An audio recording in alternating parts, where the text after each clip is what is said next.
Alors, première partie, il faut au préalable connecter la console sur le réseau. Donc ça, c'est brancher les RJ45 sur votre réseau et paramétrer le routeur pour que le serveur DHCP puisse affecter une adresse fixe à la console à chaque fois qu'on se connecte, puisqu'on va se servir de cette adresse ensuite pour se connecter à la console ECOS et l'utiliser. Donc il ne faut pas qu'elle change d'adresse à chaque fois, sinon ça nécessiterait un reparamétrage à chaque fois que vous redémarriez votre réseau.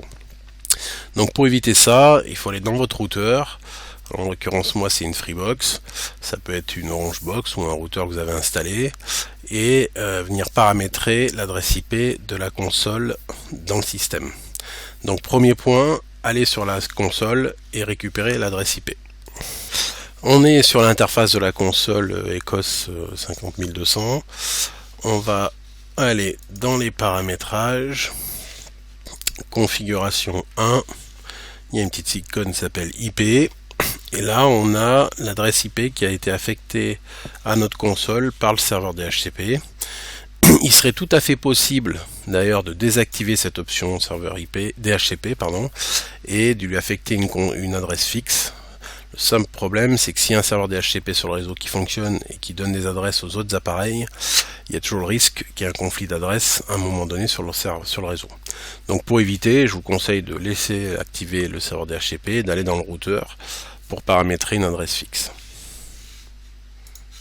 Donc pour paramétrer une adresse fixe, dans mon cas de figure, j'ai une Freebox. Donc je vais me connecter à ma console directement depuis le réseau. Je vais, donc là c'est ma freebox.freebox.fr. Je vais dans les paramètres de ma Freebox. J'ai une icône réseau local dans lequel j'ai un serveur DHCP. Et ici, je vais venir régler assignation fixe par machine qui est possible. Donc j'ai des baux statiques. Et dans mes baux statiques, j'ai l'ECOS que j'ai déclaré en utilisant cette fonction, ajouter un by DHCP. Je suis venu chercher l'adresse de mon ECOS dans la liste. Elle est là. Je ne vais pas le refaire parce que je l'ai déjà fait. Je vais donner l'adresse 2.23 qu'elle avait. Et maintenant, à chaque fois que le réseau se relancera, l'ECOS aura toujours comme adresse fixe le 192.168.2.23. Et on voit ici tous les autres baux qui sont, eux, actifs sur le réseau et qui ne sont pas en baux statiques. Donc, le premier paramétrage est effectué. Notre console a une adresse fixe dont on pourra se servir en permanence à travers les petits utilitaires qu'on va voir par la suite. Alors, on a paramétré l'adresse IP de la console ECOS en adresse IP fixe sur le réseau. On est connecté avec notre ordinateur sur le même réseau que le réseau de l'ECOS, bien évidemment, c'est le minimum préalable. Et on va voir comment utiliser l'interface web de la console ECOS et une fonctionnalité qui est liée au système Linux qui est intégré dans la console ECOS, c'est le VNC Server intégré dans la console ECOS dont on va exploiter toutes les fonctionnalités pour pouvoir se connecter derrière via un réseau Wi-Fi, via une tablette, un téléphone portable, que ce soit de l'iPhone ou de l'Android ou un iPad ou une Microsoft Surface. Tous les appareils peuvent se connecter puisque VNC Viewer est téléchargeable sur toutes les plateformes et il a aussi le gros avantage d'être gratuit. Alors, ESU commercialise, ou va commercialiser du moins, parce que c'est pas encore disponible, une console. Alors, je l'avais réservé chez Model Bunch Shop avant de trouver la solution VNC Viewer. Donc, si je vais dans mes commandes, réservation.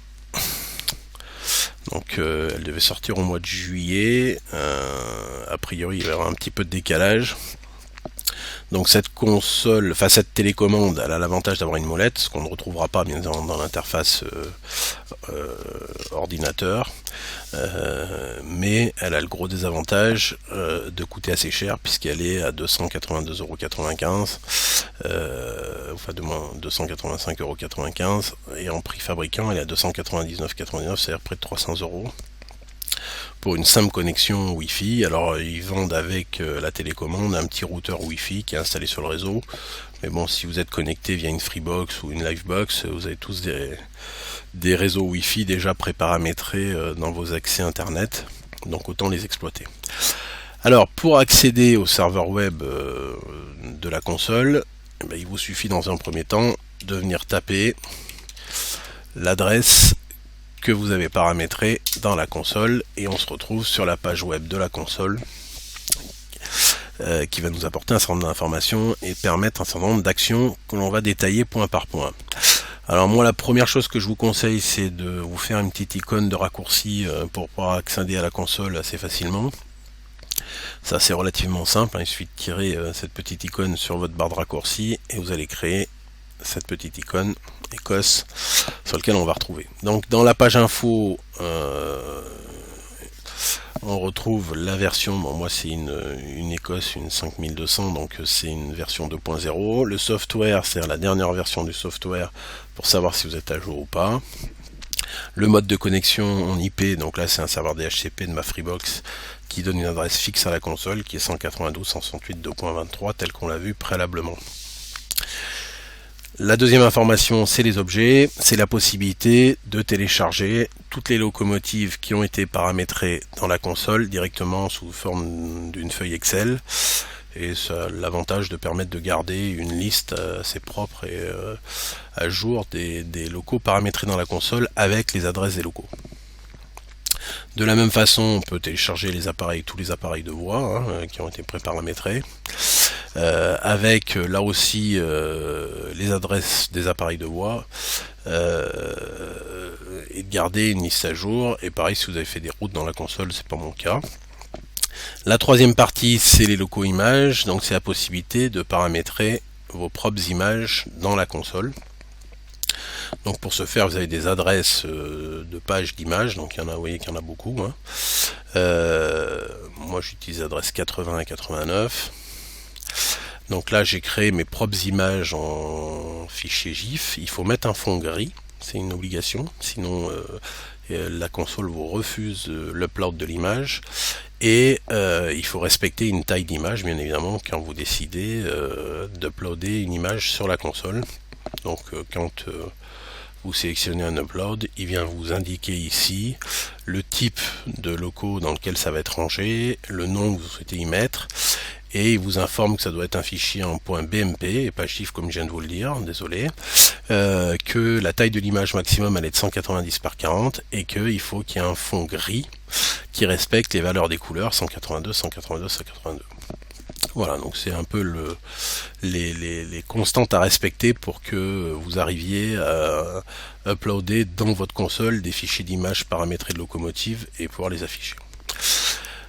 Firmware Update, c'est une fonctionnalité qui va vous permettre de mettre à jour votre console. Donc ça c'est assez simple, il suffit d'aller chez ESU, de vous enregistrer un compte, c'est au préalable nécessaire pour pouvoir accéder à la partie Download,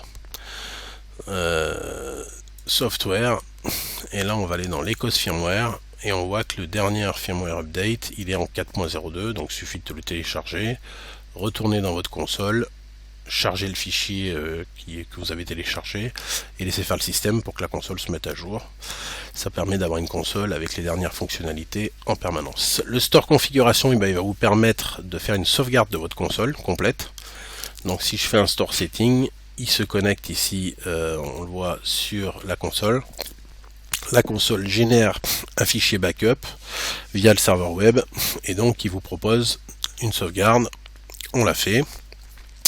Alors, qu'est-ce qu'il sauvegarde? Il sauvegarde votre liste de locomotives, les accessoires, les routes, et puis il vous dit quelques informations système de configuration, notamment l'adresse IP, et toutes les images que vous avez uploadées dans la console, qui sont des images, vos propres images de locomotives. Donc ça permet de le restaurer si jamais un jour il y a un problème, et surtout si vous avez la fâcheuse tendance d'appuyer ici sur Reset Device to Factory Setting, c'est-à-dire de ramener la console à zéro telle qu'elle est sortie en mode usine.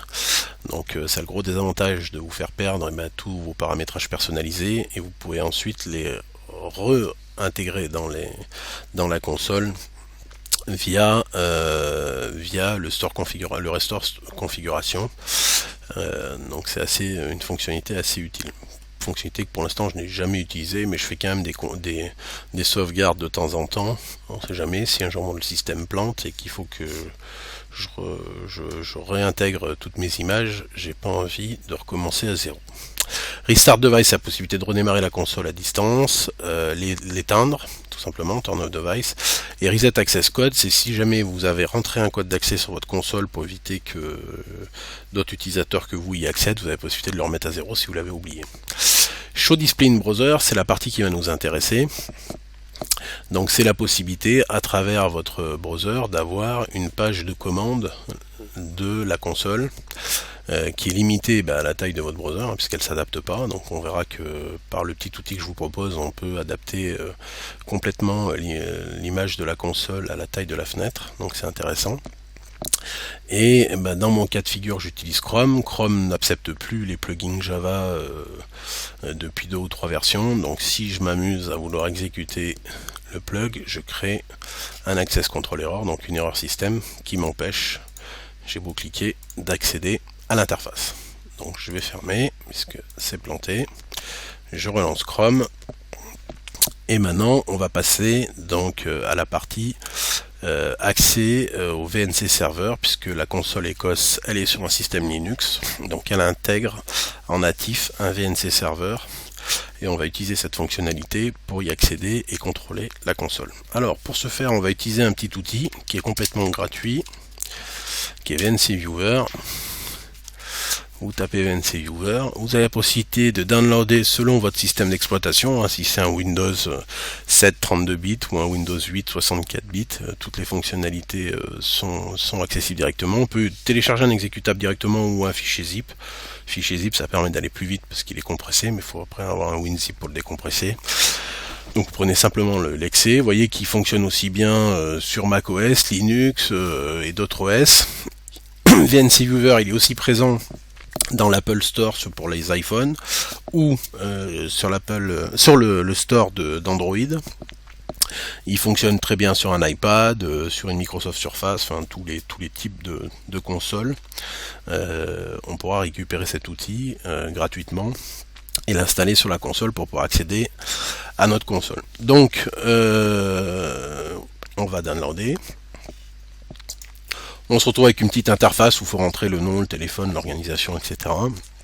Et si vous faites submit, ça va télécharger le logiciel. Alors je ne vais pas le faire puisque je l'ai déjà installé, mais vous retrouverez du coup avec une petite icône qui ressemble à ça et qui permet de se connecter à la console. Donc on lance l'OS, on rentre l'adresse IP qu'on avait préalablement conservée et paramétrée sur la console. On laisse choisir le chiffrement par VNC et on se connecte à la console, c'est immédiat. On va se mettre en plein écran et on se retrouve donc avec notre interface de console où on peut bien évidemment piloter. Un petit paramétrage permet assez simplement d'adapter l'échelle de l'image à la taille de la fenêtre, ce qui a le côté sympathique de se retrouver avec une interface plein écran de la console. Alors on retrouve tout ce qu'il y a sur la console, bien évidemment toutes les locomotives qui sont dessus. On peut agir sur les locomotives pour les faire sonner, les faire avancer, etc. etc. On retrouve tous nos appareils de voix, les TCO correspondant avec la possibilité de modifier les aiguillages, etc. Et les options de configuration de la console qui sont directement accessibles ici. Donc la fameuse interface d'IP, on la retrouve ici. Elle est préparamétrée, donc je ne vais pas y toucher. Voilà, donc il ne reste plus qu'à installer maintenant ce fameux VNC Viewer sur les différentes plateformes pour pouvoir piloter son réseau avec sa console, soit iPad, soit Microsoft Surface, ou avec son PC directement, au choix, et d'avoir accès à toutes les fonctionnalités assez simplement. Bon, dernière partie, donc on se retrouve sur la console maintenant et on va aller vérifier que les paramétrages qu'on a effectués qui fonctionnaient sur le PC fonctionnent bien sur la tablette et sur l'iPhone dans mon cas de figure, mais ça peut être encore une fois n'importe quelle console équipée d'un Android, d'un iOS ou d'un OS Windows sans problème. Donc je vais mettre en route la console, comme ça ce sera fait. Je vais lancer la tablette Microsoft, Surface et l'iPhone.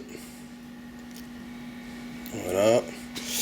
Alors sur l'iPhone, on se retrouve sur l'interface. Vous voyez que j'ai installé une petite icône, je ne sais pas si on la voit bien, VNC Little, qui est téléchargeable sur l'Apple Store. On lance l'interface. Il a plusieurs options de connexion. On fait connect. On a préparamétré l'adresse. Il n'y a pas de mot de passe. Et donc je me retrouve avec ma console Ecos. Alors bien évidemment, si je m'amuse à tourner, ça sera plus joli. Je me retrouve avec mon interface. Et j'ai la possibilité de paramétrer déjà la possibilité de mettre en plein écran la console. Je suis désolé. Voilà.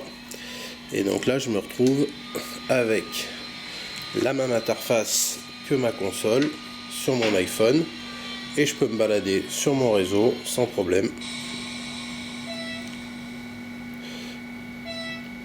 pour faire fonctionner ma console sur l'intégralité du réseau. Voilà, c'est fonctionnel. Et si j'effectue une modification sur mon iPhone, on va essayer de le poser par là, voilà, et bien vous verrez qu'à ce moment là l'interface change également sur la console en temps réel. Donc on voit bien qu'on est bien connecté sur la même interface. Alors pour la tablette Microsoft, c'est le même principe. Donc sur ma tablette Surface, j'ai installé ma petite icône VNC Viewer. Je double-clique dessus. Je me retrouve avec la même interface que sur mon PC, puisque c'est un Windows derrière. Et là, je vais me mettre en plein écran. Je me retrouve pareil sur la même interface que sur ma console. Alors si j'effectue des modifications sur la console, bien évidemment, elles vont interagir ensemble. Et donc mon écran de ma Surface va également changer. Donc si je reviens dans mon interface de pilotage, je me retrouve bien avec la même chose sur ma console.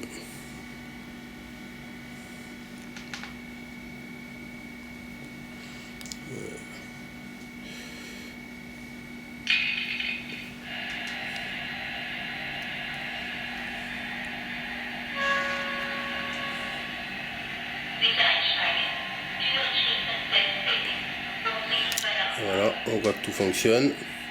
Si on s'amuse à aller dans le TCO de la gare, c'est quand même sympa parce qu'on se retrouve avec un écran qui est quand même relativement grand, même si déjà le TCO de la 50200 est déjà pas mal. Et donc si je viens modifier